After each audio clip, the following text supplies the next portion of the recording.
मुल्क फरीदपुर की शहजादी ज़ुमरुद हसन व जमाल में बेमिसाल थी। उसका नाम जब लिया जाता तो लोगों की गर्दनें झक जाती, आंखों में हैरत छा जाती। लेकिन हसन के साथ एक चीज और भी थी, गुरूर। ज़ुमरुद को यकीन था कि वो दुनिया की सबसे हुसैन, सबसे ताकतवर औरत है।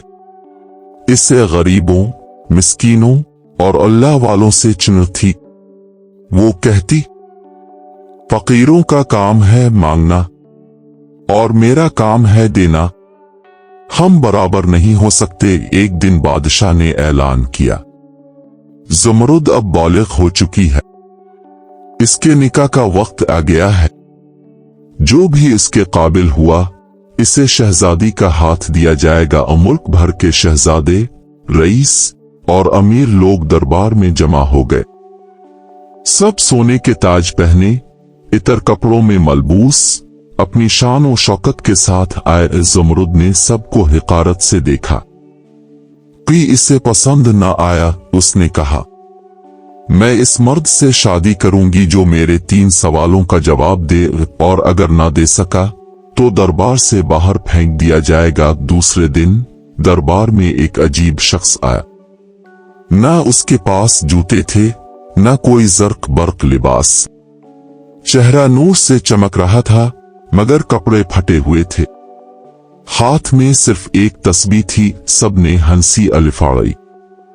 ये फकीर है, ये शहजादी से शादी का दावेदार। ज़ुमरुद ने इसे देखा और गुरूर से कहा, क्या तुम मेरे सवालों का जवाब दे सकते हो? फकीर ने कहा, अगर सवाल तेरे दिल से निकले हों तो इंशाअल्लाह, लेकिन अगर तकब्बुर से निकले हों तो जवाब भी जख्म देगा। शहजादी ने पहला सवाल किया, दुनिया की सबसे कीमती चीज क्या है? फकीर ने जवाब दिया, कल्ब सलीम, ऐसा दिल जिसमें ना नफरत हो, ना गुरूर, ना खुद पसंदी। शहजादी चौंकी लेकिन कुछ ना बोली। दूसरा सवाल, वो कौन है जो सब कुछ मांगता है लेकिन कभी खाली नहीं होता?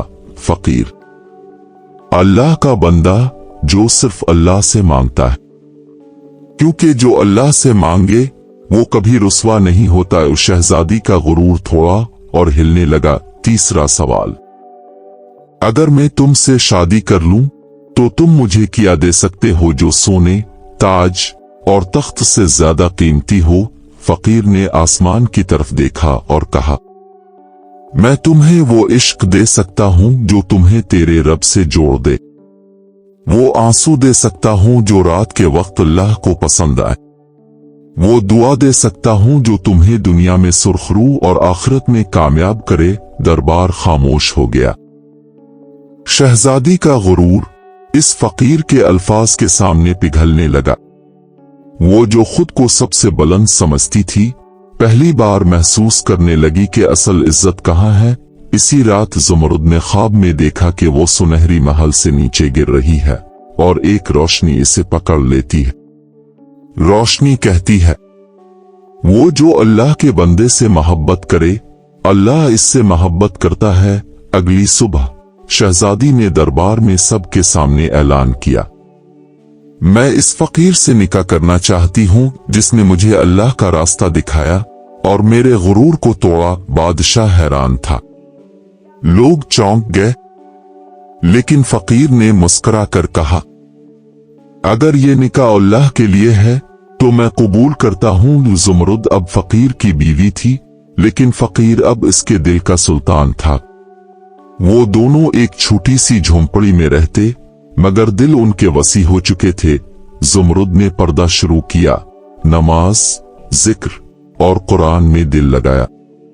वो शहजादी नहीं रही थी बल्कि अल्लाह की बंदी बन चुकी थी। एक दिन इसने कहा, जिस फकीर से मैंने शादी की उसने मुझे बादशाहों से भी बुलंद कर दिया। ये कहानी हमें सिखाती है, एक गुरूर इंसान को अंधा कर देता है, लेकिन अल्लाह की मोहब्बत इंसान को बेदार कर देती है। 2 असल दौलत सोना चांदी नहीं बल्कि कल्ब सलीम है। 3 जो फकीर अल्लाह के करीब हो वो दुनिया के सब बादशाहों से बेहतर है। 4 تکبر ٹوٹے تو ہدایت کا دروازہ کھلتا ہے۔